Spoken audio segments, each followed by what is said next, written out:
All right, everybody. The stock market's going absolutely nuts right now as we speak. Tesla is up 18%, 19%. Donald Trump just put out a post about an hour ago that talks about a brand new approach to tariffs that has changed dramatically here. We've talked a lot about the different possibilities on this channel, but we have confirmation that Trump is hiking tariffs on China to 125%. And authorizes a 90-day tariff pause on everyone else. I'm going to read this post real quick. Based on the lack of respect that China has shown to the world's market, I wish I could do a Trump impression, but I can't.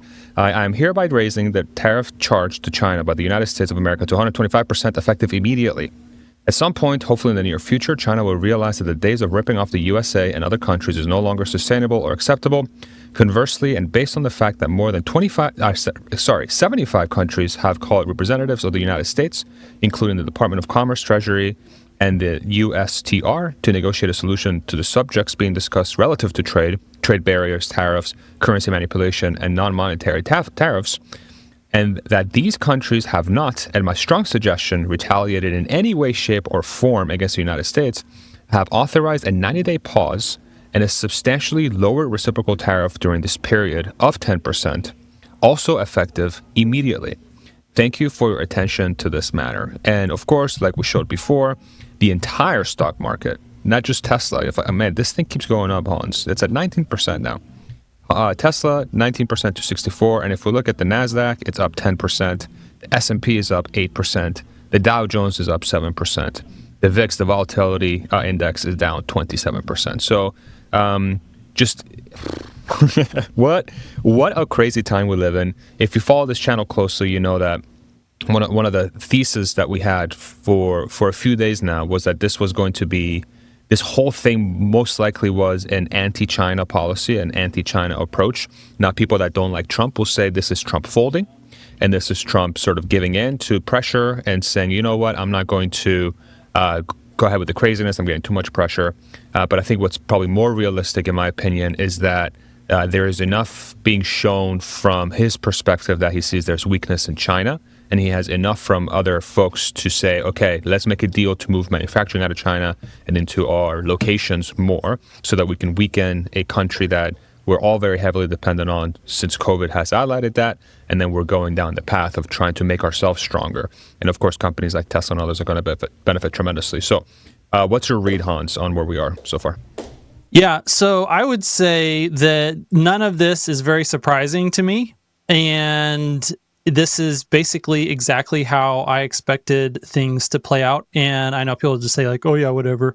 But I actually have made the trades in my stock portfolios to back up my actions. I bought leap calls on Tesla on Monday, specifically under the assumption that what was really going on here is that Trump was going to be entering into a gambit to try and actually do what he has talked about wanting to do for a long time. And that is to fix the very unfair trade practices going on around the world. And there's a lot of rhetoric around this, and it makes it somewhat confusing when you get too caught up in the specific talking points and you think he's too married to this policy or too married to that policy. And you know, the tariffs based on trade deficit, you know, divided by 2 are silly and ridiculous. And my position was that starting point, while it does indicate the framework that he wants to think about this, that these trade imbalances are a better metric to measure what's going on than just tariffs, because they include all of the non-tariff trade barriers, like the value-added taxes, like the just regulatory burdens that American companies have to go. You know, I think Peter Navarro said something, and I know there's a lot of controversy about Peter Navarro right now in the Tesla community, specifically since Elon and Peter are going at it. But, you know, while Peter was absolutely retarded when he specifically talked about Tesla's business, he was absolutely not retarded when he was talking about the structure of the trade imbalances and the things it is that Trump wants to go after.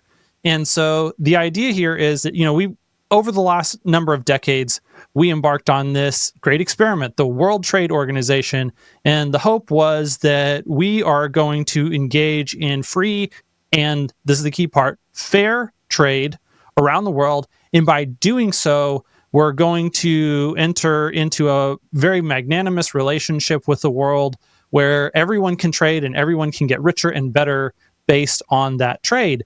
And the thinking was that, well, we're the United States, we're the wealthiest nation on earth, we should be able to do that, and we can afford to be generous in doing that. And if we will be generous in doing that, then we will pull more of the world in our direction. And so we were absolutely fine when all these other countries started putting tariffs on our goods and VAT taxes and just being very unfair in the way that they treated American companies when American companies wanted to do business abroad. We thought, well, it's going to start out like that. These countries actually need a leg up right now. And so it's not that big of a deal. It doesn't cost us that much. We can afford it, whatever. But the thing is, that never got better. Those countries didn't start to reduce those unfair trade practices over time, and they didn't move in our direction. So it was free trade, but it was anything but fair trade. And that's the thing that Trump has been going after. And then the structure of the negotiation is that he's going to just tell the whole world, you know what? Giant middle finger to every single one of you. We have got to fix this. It's a huge problem, and we're going to fix it right now. And he already had all of the leverage that he needed to do this deal before he ever announced it. That's why he announced it when he did, is that he knew exactly what it was that he was going to do. He's going to start like, okay, we're going to announce massive tariffs that are way more destructive to other people's economies than they are to the U.S. economy. Like, if these tariffs were to go forward, it would be destructive to the U.S. economy, and that would be bad. But it would be less destructive to our economy and our government than it would be to every other country and every other government. So relatively, we were in a better position. And once you threaten something, you do have to be able to carry it out. But our relative strength in that position meant that, okay, we're going to have to start this massive conversation. And once the conversation started, then despite people kind of entering into the weekend with some bluster and saying that, we're going to do this, we're going to do that, we're going to do this, the reality of the situation was they didn't have the cards. Trump had the cards. And so they were going to have to start negotiating. So then people are like, well, there's just isn't enough time. I was like, well, obviously, he's not serious. He doesn't actually want those trade deficit divided by 2 tariffs to be the real tariffs when all of this is said and done. That's just the opening, start gun to begin this race that is these negotiations. And so I expected that after that we would start to see not only deals, but that for negotiations that needed to actually have more time, that we would then get a pullback from the time clock that had been set. And so this pause is, I think, not only, and this isn't just my opinion, I think a lot of the market expected this pause. I think that's why the market didn't go down any more than it did on Monday, is that I think a lot of people recognize that this is the most likely scenario. It's like, okay, the ball is rolling, we're on the clock. This negotiation now has to move ahead, and it has to move ahead with literally every nation in the world. And once it moves ahead with every nation in the world, well, that's just going to take time. And so now here we are, we're paused. And I think the other thing that's absolutely clear is that really all of this is just about the United States and China, because they are the worst offender in the free and fair trade game, that we admitted them into the WTO. And since then, they have engaged in all sorts of unfair trade practices. And like, if they were an American company and they were engaging in the practices that they are engaging in against other companies in the United States stock market, they would get broken up because they are engaging in monopolistic behavior and completely illegal and unfair practices in many, many, many ways. And the reason that we admitted them into the WTO in the first place was we're like, okay, hey, if we do this free and fair trade, or if we do free trade with China, eventually they will become more and more democratic. They will become more and more like us. They will value the things that we value. They will actually become a freer nation. They will become a more enriched nation. And the fact of the matter is that while they have become richer, culturally, they have absolutely rejected the culture of the West. They still have the Great Firewall in place that keeps American, or really just culture and values from the rest of the world on the internet that they don't want from being able to penetrate the bubble of the thought bubble of China that they enforce through that firewall. Their markets are still opaque and subject to control and manipulation by the CCP. And the CCP is a very just non-democratic regime that is engaged in all sorts of, they make life great for a large proportion of their population. They are also 100% not opposed to being very abusive towards marginal groups within their society. And so, it always amuses me somewhat that people want to say that Trump is the next Hitler, when in reality, based on the way that Xi treats certain portions of his population that are minorities, he's the one behaving much more like Hitler in reality. And so this is the situation that exists. And since we just have to acknowledge that the World Trade Organization was a massive failed experiment over the last 20 years at every level, particularly when it comes to China, but even when it comes to everyone else.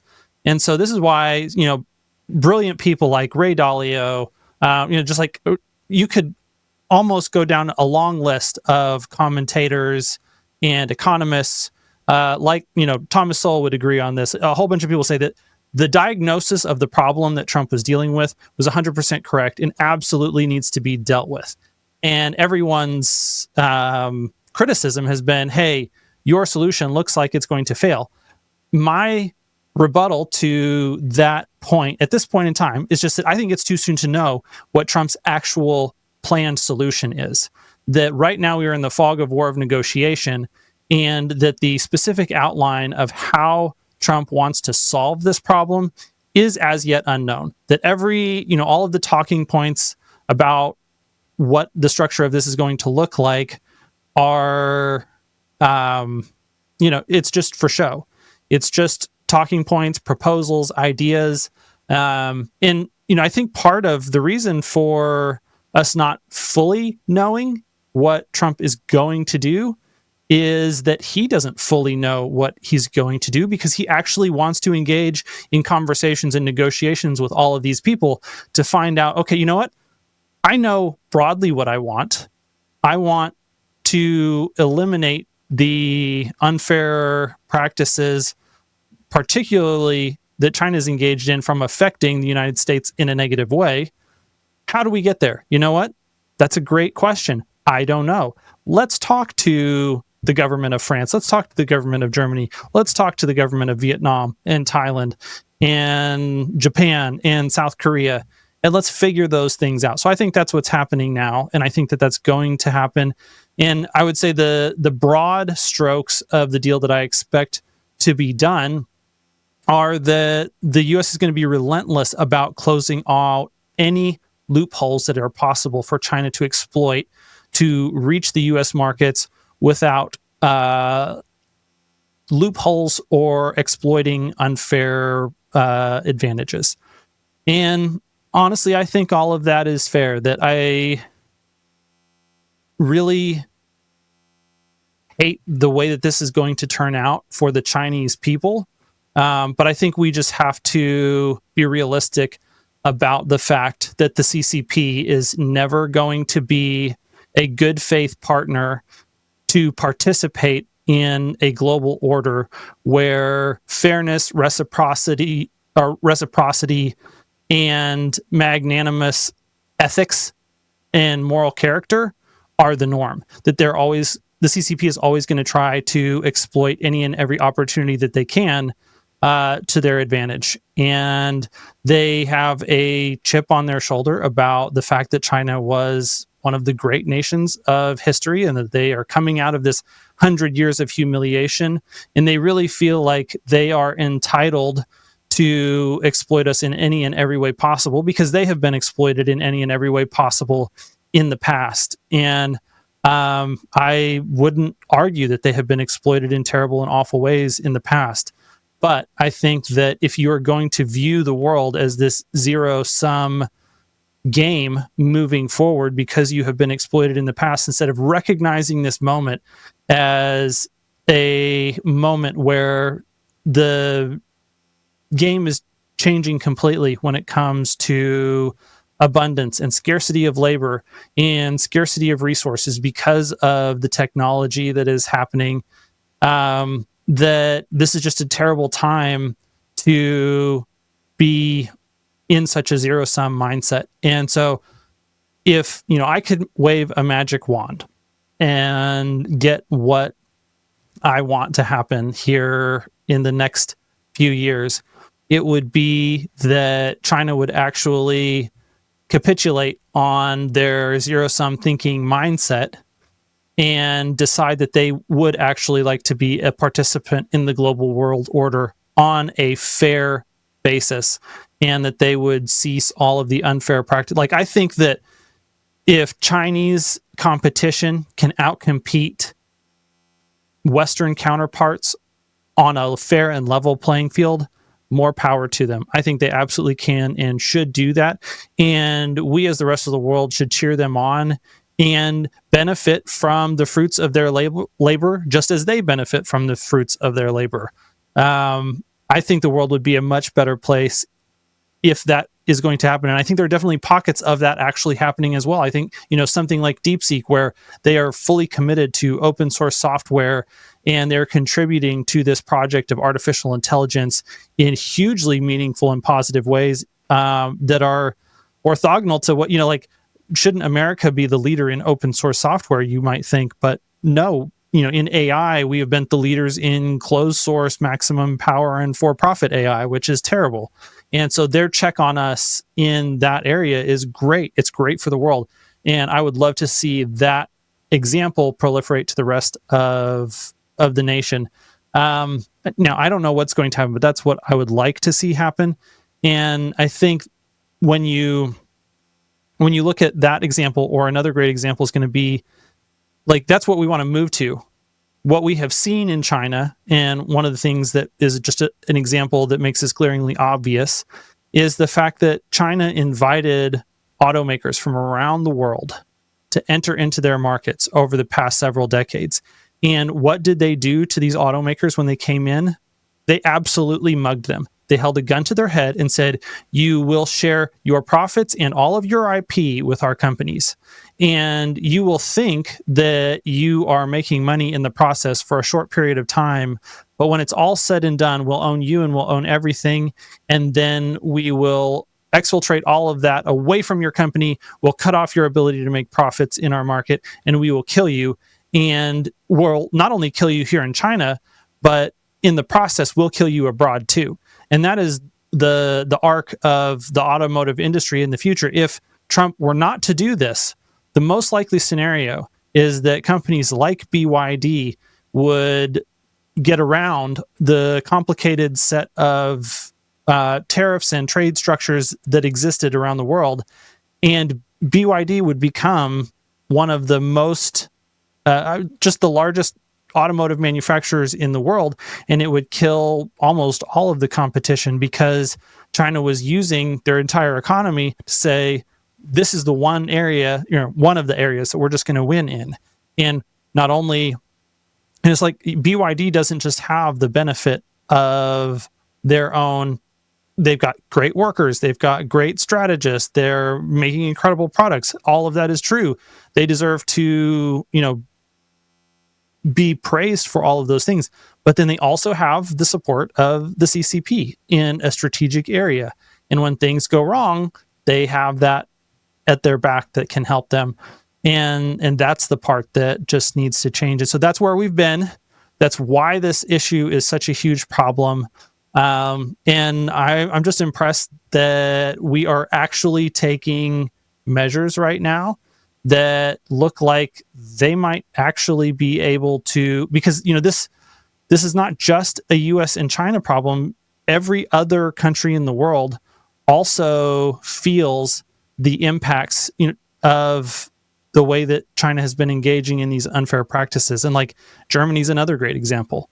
The German economy is highly tied to automotive, and now BMW and Volkswagen and all these other Porsche companies that are crown jewels of the German economy are being eviscerated because they had become dependent on the Chinese market. That had become one of their most profitable markets.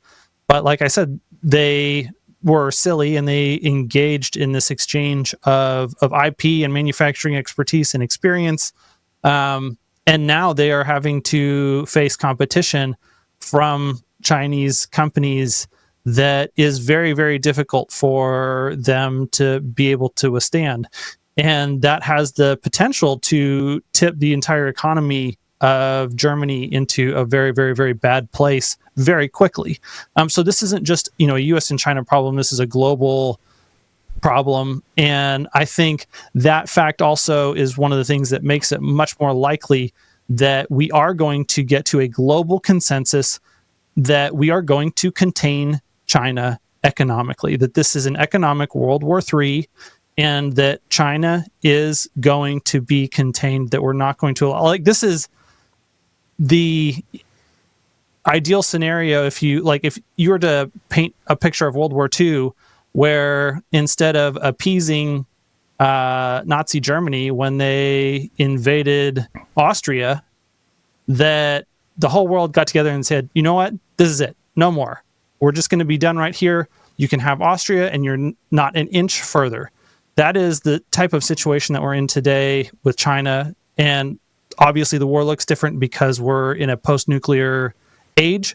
And so the weapons of this warfare are primarily economic. But that's the lay of the land as I see it. Jeff, thank you so much for joining us last minute. Obviously, breaking news. Yeah, I can't wait to hear what you have to say. So I'm just going to give you the mic. What's going through your head? I mean, we've been talking about this for the last couple of days. The tariff rates were so absurdly high, like that they couldn't stay. Like it was just almost a freeze in trade for the most part. So that, I mean, part of this is playing out in terms of, all right, getting these group of countries together, kind of point everything towards China, got everything, everybody's saying the same thing. The way I kind of uniquely would want to look at it is, one is we have 125% tariff on China, and we import a lot of China goods. So that problem is still on. So supply issues from multiple countries still have to be worked out, but maybe short term, maybe contained. I want to talk about this 10% because what I talk about with clients actually is putting this administration on a base case of like, what would this look like a couple months from now, however long you think this takes. And a lot of the conversation is, okay, how would your business run with a 10% tariff on the countries you're importing from, and what does it mean? And I think that's where we're at. I don't think that they're going away. I don't think that that's I think the announcement of the External Revenue Service is more permanent than not. I don't know. This president and this administration are unpredictable, but for me, those are very high tariff rates on every country coming and doing business. And you know what? With time, I think there's a path to adjust to that, but it does immediately blow up, I would say, a lot of business cases on a lot of like medium and small size companies and products, because I mean, a 10% increase is significant. I mean, it just, and it's all at once. It's not like it's something that feathers in throughout the year. So, but it does leave some room for adjustment. I think the 10% is what people should be planning on. But that's just a tariff. That's just a duty. There's all the other non-tariff barriers, and then there's all these opportunities maybe for now for us to do business in other countries. But what I kind of walk away from this is we still have 125% with China. I think that's going to lead to a lot of supply issues. I think we're going to have supply issues due to business case problems. Before it was like basically there were massive business cases turned upside down between countries and U.S. manufacturers making product, and that is still the case, but now to a smaller extent. But China going to 125, it's just a question of it's getting so absurdly high that you're basically not trading at that point. And so my optimistic side says the higher that number goes, maybe the closer we actually are to a deal with them. But I think it's going to take some period of time because the issues with China are so complex. But so it just, I know there's a lot of champagne corks popping right now, but when I put my supply hat on, I think if I were to play this out over the next 30 days, like if this doesn't wrap up quickly and we don't get down to something closer to 10%, which again is going to be a big impact for companies still, you're going to, the next round of things you're going to see are companies that can't produce product and lay people off. And then you're going to see supply shocks for the companies that do decide to stay in business. And that's what you're going to start seeing in the news. And then you may start seeing concerns of recession and unemployment going up. So there's going to be a lot of competing narratives. But to me, this isolating China is where I thought it would go, and I'm glad it would go. But I am still very concerned about the supply situation. Jeff, so just real quickly, can you comment on, like, if both things happen, if we are getting closer, like, if there's basically certainty in the market regarding the fact that there are going to be deals and that the deals are going to be mostly fair, and then there's the also perfectly valid recognition that, yeah, and it's going to be really choppy short-term economically for a whole bunch of nations and a whole bunch of businesses. Like, how do you think the market responds to certainty around where the tariff war is going and where it's going to end, and what that means right here, right now for a lot of people that are in acute pain? You mean in terms of if the 10% tariffs stay on, it for the companies that don't have super resilient, higher gross margin businesses that are making hardware, that are making products, that's gonna cause some problems.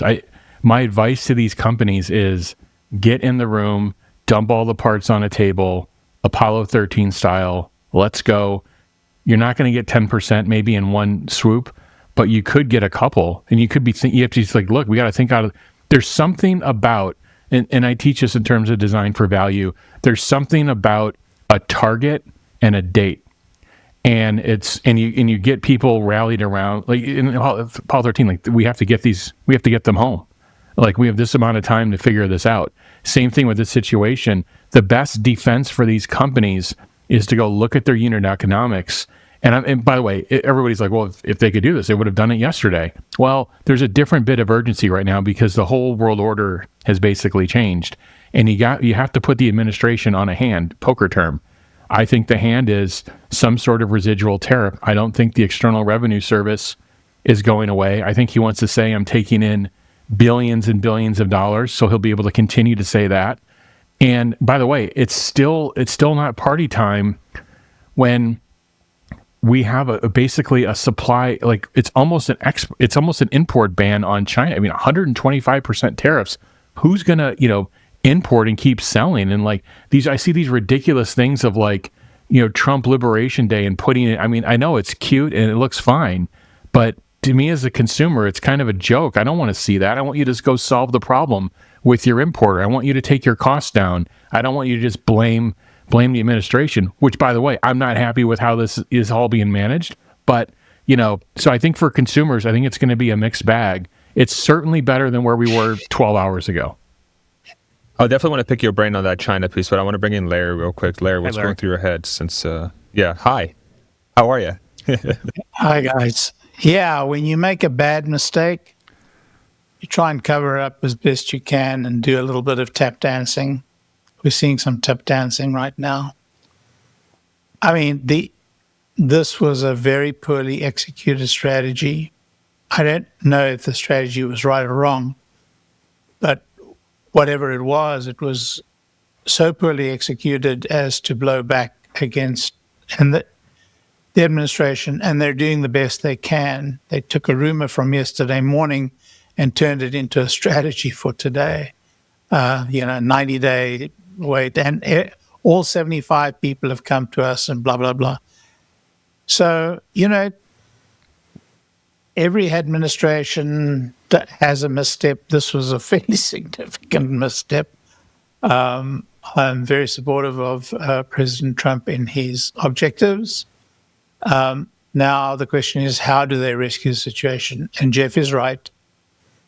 It's one thing to put a 90-day stop on these other countries, but where does the bulk of supply come from for manufacturers and retailers alike? China. There are ships on the sea right now. Those boats have got a lot of product in them. What are we going to do? Charge 125% tariff on those? Come on, it's not feasible. I mean, I already see the problems. I already see the pain on the Amazon web pages. So we have multiple problems. The first is trying to turn this mistake into a strategy. The second is dealing with this problem of China right now. China's got a very strong hand in this conversation, very strong hand. And had we started the other way around, had we started negotiating with 75 countries and not put the screws on China to the extent that we had, we may have been in a different position, but we're not. So the question is how to deal with it. And Jeff is right. Those people who really depend upon these components from China for their retail sales, for their manufacturing, for their supply chain in general, they're going to have to scramble, and they're going to be in a world of hurt. This is going to reset China-American relationships for the next century, half century, much like Nixon did in 1972. This is going to be the same sort of moment. And it really sets China up as the Russia of the 70s and 60s and 70s. So we've got a lot of work to do. On the other hand, could Trump and Xi sit down and end up shaking hands? They both have the propensity to be able to pull it off. I don't know that they will. So I'm not remarkably hopeful. I'm very pessimistic. I'm pessimistic as to the U.S. economy for the next period, year to 2 years. I'm pessimistic about U.S.-Chinese relationships, and I'm also pessimistic for the Trump administration and the upcoming, 16 months, 17 months' time, the congressional elections and midterms. So I don't have a lot of happy talk for you guys. Yeah. No, I mean, I love the different perspective. So before Jeff and you joined, Larry, Hans was going down a path, which I'm more aligned with, I think, is that this is not so much a mistake, but it's part of the plan. And I know that's probably hard to agree with from your perspective. But I guess the way I'm looking at it is if we're thinking about the absolutely prohibitive tariff that are put on China, where they're not going to be able to sell that product realistically into the United States in full. There's no way. It might collapse down to 10% sell through for those products, right? Because of those tariffs. Who else is going to be able to buy that stuff? What other customer, what other economy can absorb that? Look at Elon Musk's comment yesterday to Pete Navarro. Why do you think he made that comment? Elon is as clued in as anybody could be on international trade.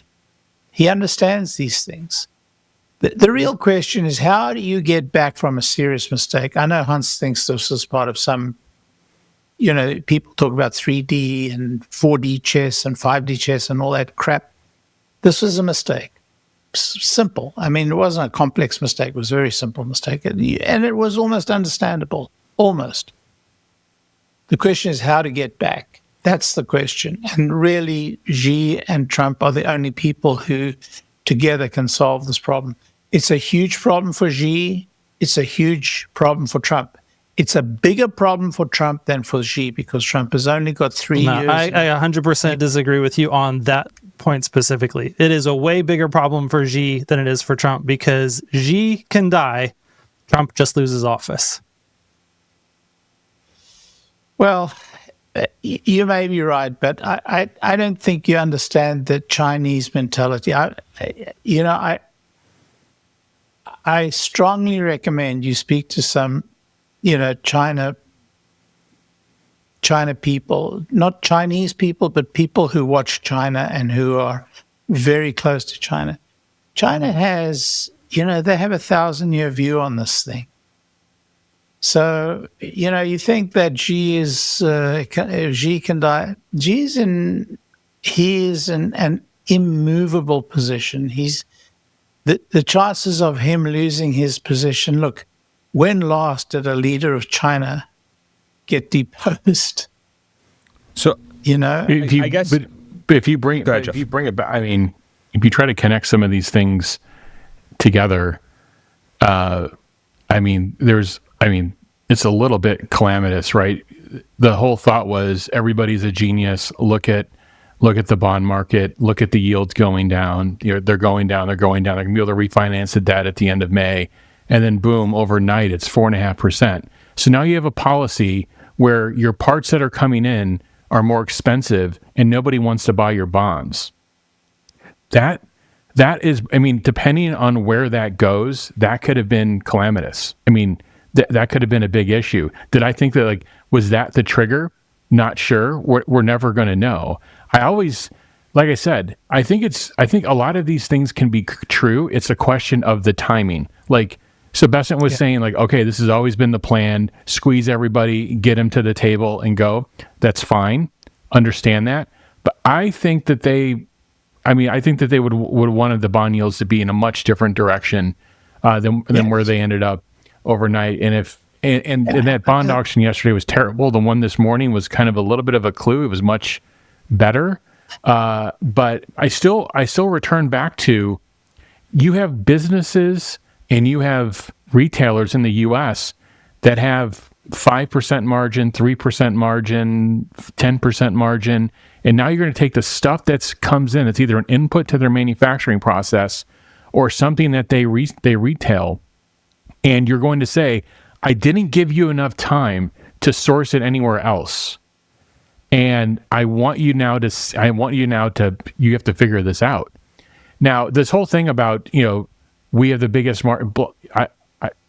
China exports $3.3 trillion of product, and we're somewhere in the $350 to $400 billion range, depending on which website you go to and look to. Maybe it's a little bit higher. The point is it's not this Canada-Mexico relationship. We're not 75% of what they export, but we're big. Jeff, just a little correction on that. We are much bigger than 350 billion because the 350 billion is direct import. But there's a very significant amount of Chinese imports in other imports that we do. So it's closer to half a trillion is my understanding of the real number. So we may be, but a bigger number. But the point is $500 billion out of 3.3 trillion of exports. It's not like, anyway, it's a big deal for them. I'm not quite 15% at 5-10% margin. That's a lot. That's a lot. Yeah. Wouldn't you agree? Yeah, no, I understand it, but the point is it's not like that they had to capitulate overnight. This could have gone on. This can go on. We're still dealing with this now. So here we are. we're a week after Liberation Day. Liberation Day was kind of expected to be roughly 10% tariffs, and all of a sudden we got this big surprise. And I think people would have been okay with a little bit more on China and then some base case for everyone else, bring everyone to the table. Right. I'm telling you, 10% tariffs would bring people to the table. This is a big number given how much we consume of the global economy. And the other side we have to be careful with. We export a shit ton of services, software, SaaS services. We have to be careful. We're in a massive surplus. So on Singapore, we put a 10% tariff on Singapore. We're already at a goods surplus with Singapore, and we have a massive services surplus with them, and we still put a 10% tariff. So anyway, as I step back from this, I'm worried about supply and this China. Hopefully, we're closer to the end of the China negotiation, and I'm not sure we had to go through this path to get there. I'm not in this camp of everybody's going to hate us forever. I'm not in that camp. It depends what kind of deal we do on the other side, and is it perceived to be fair? So let's walk through that 125 on China now. So it went from 104 to 125. Everybody else is down to 10, and there's a 90-day pause on everybody except for China. So what is China's next step here? Are you expecting a retaliation back? Are you expecting, okay, you're going up to 150 now? Like when you say the United States, I'm curious to see. Yeah, go ahead. Sorry, you brought up a very important. You triggered a very important point in my mind. Very bullish thing that the president did not raise the tariff 50%. He only raised it 25, or I guess 21%. Why? Because he was going up in 50% increments before, and now he's going up in 21% increments. This is like a poker hand, and you're looking at like, okay, what did they bet in the first when the flop came? What did he bet? Okay, now he started pulling his. Why did she start pulling her bet back? Well, is this like did their hand get weaker? Like what happened? I don't know, but to me, it's a little bit of an opening of a door to say I was going up in 50% increments before, and now I'm only going up 21%. So it's almost like you're de-escalating the escalation. So, Larry, what do you think? It's looking at the right side. What do you think, Larry? Look, he has to get off the wall. Trump has to get off the wall. He climbed down quite significantly earlier today. I think that he'll be encouraged. If I were Xi, I wouldn't push him that much further. I would actually come to terms with him, but I'm not Xi. Xi is a very tough, very, very tough cookie. I think Xi may actually turn the screw a little bit more before he relents, just to show who's boss. I know Hans said that he could lose his life over this. He is about as solid in his position as any ruler in the world today, even more solid than Putin, I would say. So I don't think that's a risk for him. The only thing was, he was relenting. He was allowing business to flourish a little bit out of necessity, I guess, because they're trying to deal with this property disaster. But this has definitely stiffened his resolve, and it's going to be tough, really, really tough. This is going to call for all of Trump's negotiating skills and capacity. He could pull a rabbit out of the hat, but I can tell you we're going to go through a very tough time between now and the time that rabbit comes out of the hat.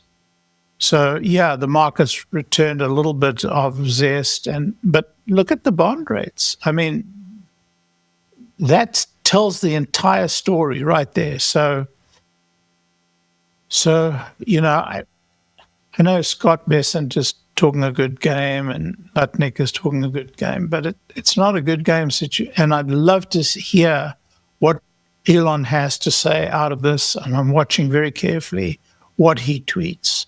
He stayed in his lane, other than his note to Navarro, which spoke volumes to me, absolute volumes. So now we'll have to see what happens. But it's going to take Trump's very, very finest, rabbit out of hat kind of performance.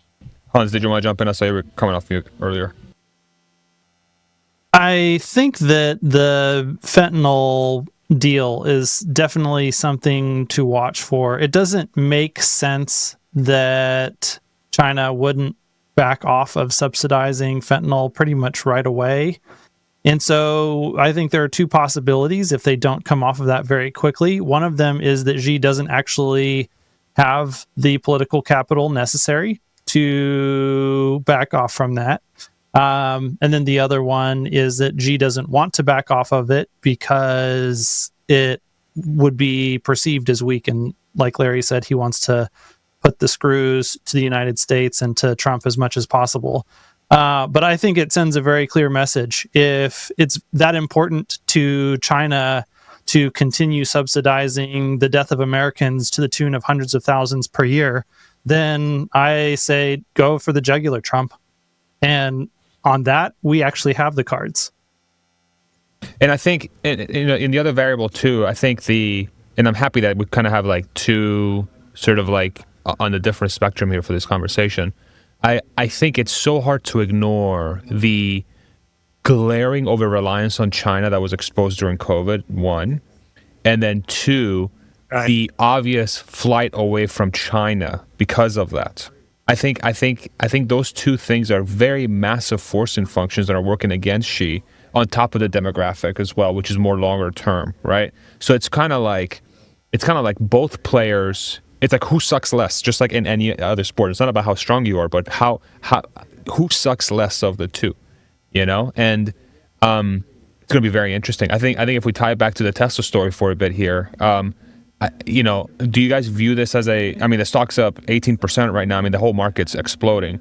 But how do you view this impact to the company specifically? Do you think this is a boon for Tesla's ability to maybe sell at lower rates into Europe? Do you think this is maybe there's some form of something else going on that could benefit the company? Do you see any reads there, or is it too early? Is the China variable just too large for us to get a good grasp? I'll start just because my point is going to be the shortest probably, and that is if this doesn't result in China invading Taiwan, I think this is great for Tesla long term. It might involve some short-term choppiness. If it does result in China invading Taiwan, which I view as a real possibility, then I think that this would be very terrible. Like in the event that China invades Taiwan, I think you basically kiss Tesla China goodbye. And that would be very, very awful for not just the short term, but the medium term. I think Tesla can survive that long term, but that in the short to medium, it would be awful. And those are the two scenarios that I see. Larry or Jeff wants to go first? I don't see China invading Taiwan in the short term. I don't think it's in their interest. I think they view that as a longer term opportunity. That would be my view. And you don't think this pressure accelerates that pressure on them? No, I don't think so. I don't think they see this as a forcing function. I think they, China has the ability to look many years down the road, and they have a military plan. The military plan seems to come to culmination something like a decade ahead, 5 to 10 years ahead, when they will be dominant in the Pacific, and will probably be able to negotiate their way into Taiwan. So I think they're thinking about that. I think they're building up their forces to be clearly dominant, and that's when they will take over Taiwan. I think that's how they're thinking about it. I don't think this changes it. I think that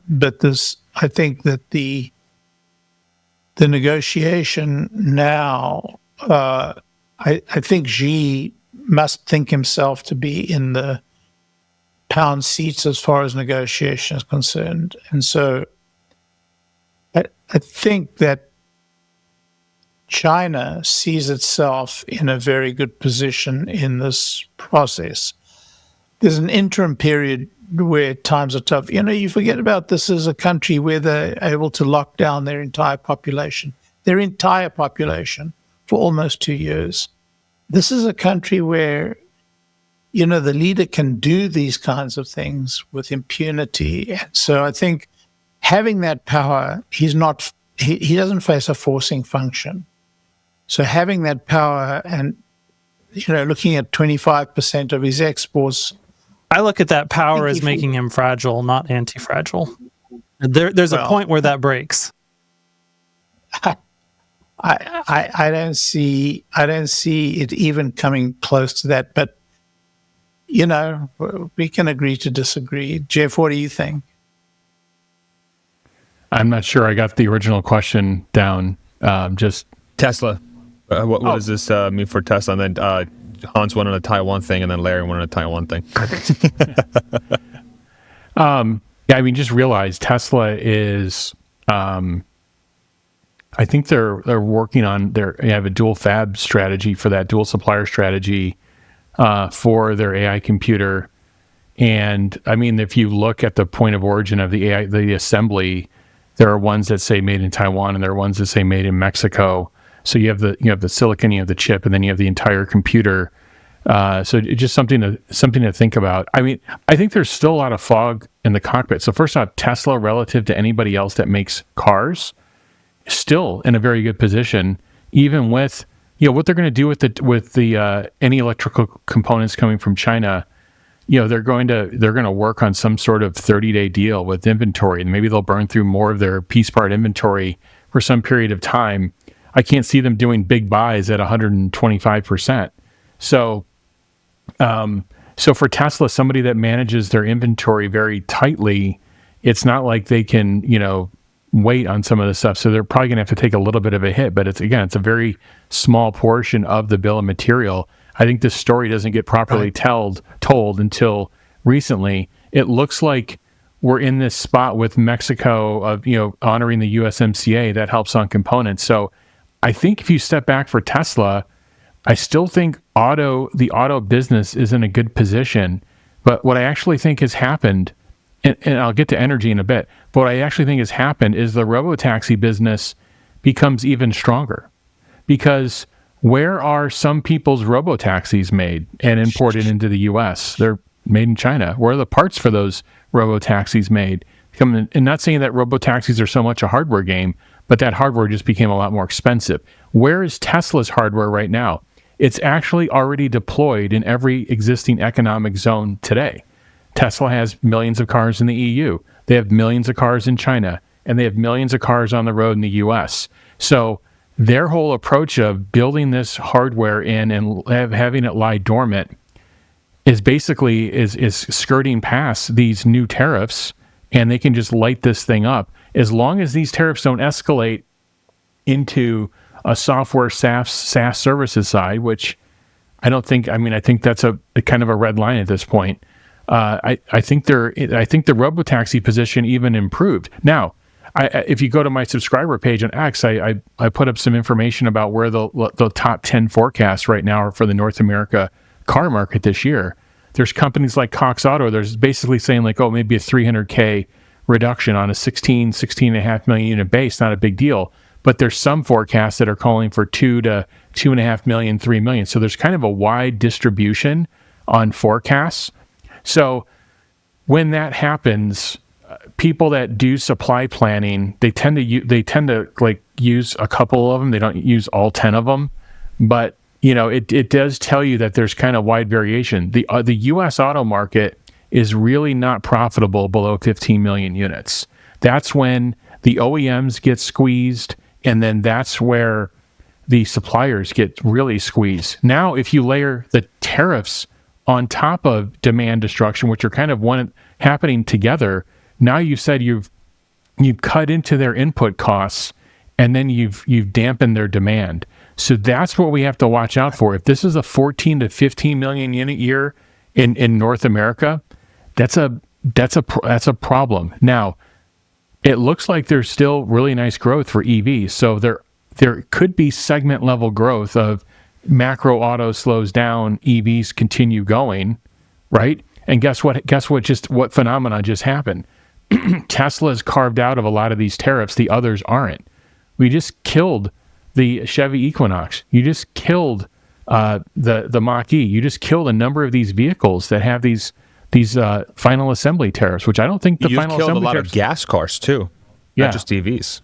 Yeah, right? There's 20. Go ahead. There's 20 models. I have a list on my page of like 20 models below 45K that are built, that are final assembled outside of the U.S. They're going to get roasted. And then even the ones that are assembled in the U.S., they're still going to have the 10% tariffs. And for a hardware auto, that is a big number. They don't have 10% margins on their hardware. Remember, a lot of their margins come from post-sales, warranty, all these, the financing arm. They don't generally have 10% margins on the hardware side. If it is, it's rare. So for Tesla, I think auto-wise, I think their position strengthens as long as there's not some massive 50, 60% drawdown in demand. And nobody's really calling for that. But, the recession birds were starting to, really chirp loud this morning. Energy is getting worse in the U.S. So with these tariffs on cells coming out of China, I mean, you now have 125% tariff. It starts, meaningfully impacting. Now, Tesla had a lead time of about, 4 quarters if you wanted to order a new Megapack system. So it's not like they had a demand issue. And we don't know their inventory situation on cells. Tesla's supply chain is very smart. I wouldn't be surprised if they've given themselves considerable runway that's not for free, meaning bringing in a lot of cell capacity, a lot of cell inventory ahead of them potentially coming to their own LFP solution. So we got to watch Tesla Energy. And because what's happening with China, it could escalate even further. China could put an export ban and just say, we're not shipping batteries anymore. If you really want to put... What about, Jeff, in the matter of batteries, what about the possibility of putting 4680s in the Megapacks? Yeah, I mean, it's a question of, energy density. It's a question of space. It's a question, I'm sure for months the team has a whiteboard and a strategy for all different kinds of scenarios of bringing more inventory, negotiating some carve out. Obviously, bringing up the Shanghai capacity is going to help for the rest of the world. So they are mitigating at a great clip. It's just, can you close the gap, and can you keep 40, 50 gigawatt hours coming out of California? The best thing for Megapacks would be is to get locally sourced in the U.S., not only inside of our economic zone, but now you start taking all that mass that we've been shipping, for all this time, and instead of having this long supply chain from a latency perspective, you really tighten it up. So I'd love to see that this is forcing them to do domestic supply. I'm happy that that's happening. But I think the robotaxi, if demand goes down, I still think the robotaxi piece strengthens, that plows through this. And then, everybody's talking about humanoids. I think this definitely you just keeps the accelerant under that and keeping that going. I do think, if these trade barriers stay up like they are, and we're still this adversarial with China, I just don't think there's any way that we're going to even be exchanging our bots back and forth. So now you're thinking about more, regionalized in terms of humanoid, but that's not a problem for several years, to be honest with you. And I think there's going to be so much demand in the world. I think your head's going to spin. So. What's interesting about the humanoid piece, and I'll wrap it up here because I know everybody's busy and I'm sure everybody wants to absorb more information, but the bot piece, it's almost like, is it a national security risk if you allow a competing country to sell a humanoid robot into your country? So isn't the natural, the natural way this is going to play out is that the U.S. is going to get humanoids from Eptronic, Tesla, Figure. China's going to get it from blah, blah, blah. EU. Correct. I think that's the natural conclusion of this regardless. Well, the EU is in trouble. I mean, they're not doing anything on parts. So, do they buy it from China or they buy it from Tesla? I mean, or from the US? I think that's pretty clear. The EU situation is a very interesting situation. I think EU is going to have to end up on the side of the US, whether they like it or not. That's just the reality, I think. So I think it's going to be very good for Tesla. Ultimately, I think this is going to be excellent for Tesla. I think Tesla China is going to do well. I think Tesla USA is going to do well. And I think Tesla Berlin is going to do very well. And Ron Vara got spiked in all of this, and that's a big deal. You know who Ron Vara is? Oh, the imaginary guy who's the expert. Yeah. So Navarro's notice all the expert. posts, notice all the press conferences today. Don't include that person. That's important because first off, he came at Tesla on the basis of Tesla, and Elon responded on the basis of you don't know how products are even made. I did a video of that on Monday. I couldn't believe what I was hearing when he said that because I actually think it's a huge flaw when you're in these critical trade negotiations to get on TV, and you're supposed to understand trade and what gets made where, and you make these statements. So anyway, just notice that he wasn't in it. I think that's important. And but back to Tesla, number one, they got to make the point. They even had networks like CNN defending Tesla and defending Bizarro Musk. world stuff. This could be a little bit of a turn. I'm not saying there's a wedge between Elon and the White House, but there's certainly a wedge of certain factions. And if there was a wedge, this moment proves that Elon has emerged victorious. Correct. I mean, this may be an extremely important moment for Elon that Elon came out so strongly against Navarro, so bluntly, I think told us everything we needed to know about what was going on. Yes. And if anybody can negotiate a settlement between Xi and Trump, it may be Elon. Yep. Agreed. And Tim Apple. Tim Apple. I mean, these are two. Yeah. No, Tim can't negotiate with Trump. He can speak for Xi, but he cannot negotiate with Trump. I don't know about whether he can speak for Xi. I think the level of trust in Elon, in China, and the level of trust that Trump has in Elon, I think this is what is of great value. I mean, Tim is obviously well received in China. He's a big client and so on and so forth. But it's a whole different level. Yeah. Apple was never able to own a factory in China. That's very true.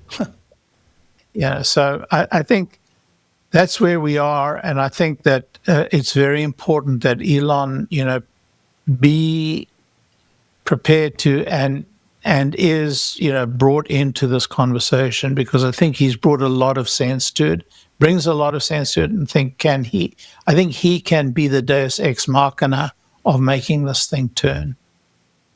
That can be your intro. Yeah, I love it. Anything else we want to hit before we wrap this up? Okay. Yeah, so I'm sure this will change again in 24 hours, and then we'll be back. Watch out for China's retaliation. So the biggest takeaways that I've heard is watch out how China retaliates, if they retaliate, given that Trump has signaled a lower rate of increase on the tariffs. Let's see how quickly Trump can get the 75 countries or whoever that he's talked to the table to make a deal, and follow the bond markets. Because like Larry said, I think that's. I would also say track the shape of those deals. I'm one shape. Sorry, we didn't hear that. Could you say? One of the things that I think is important is to track the shape of those deals. I think the shape of those deals tells you what the Trump administration is actually after, and my prediction is that what he's actually after, more so than almost anything else in this, is mitigating whether China can use that specific country as a pass-through to escape the things that are holding their feet to the fire on fair trade. Okay, I mean, this is going to be a whole other show. First off, that's very hard to do at scale. I'm not saying it hasn't happened, but to set that up at scale, the U.S. as part of their deal with Vietnam, they could put provisions in place for this. I'm not saying it's going to be perfect. It's going to catch everything, but there are ways to deal with managing origin requirements. It's not. I'm saying it's simple, but it can be done. Keep watching for supply issues. I keep talking about it. We have 125% tariff on stuff coming in from a huge importer. So just keep an eye on that, because if companies can't make stuff or their gross margins come down as a result of just even the residual, the tariff that's on, you have earnings coming up. So we have earnings coming up. They have to guide. Are they going to guide? Are they going to pull guidance? And then watch for supply. And watch for freight shipping rates. Well, they came more than anything else. They came way down because they've been empty. They've been unbooked. They've been rebooked, unbooked, and the rates came way down. So yeah. And the first sign of a break will be them turning around. So watch that very carefully. And in theory, they should be way up because of the Suez Canal. But yeah, it's amazing that they came down as far. So watch that. Anyway. Super interesting times. And then we're closing. Tesla is at session highs, $268.55, up 21%. By the way, I'll remind you that on Monday night, I told Randy I went long on both Tesla and on NVIDIA. Oh, wow. How's that feel right now? Well, now the question is these are both, options I took, and so I've got to make a decision now. I just sold one of my 6 options that I bought on Monday. Bunch of brilliant guys on this panel right now. All right, everybody. Thank you for stopping in. I'll see you probably in the next tomorrow with this break. Okay. I'm going to end recording here. Next chapter. Yeah.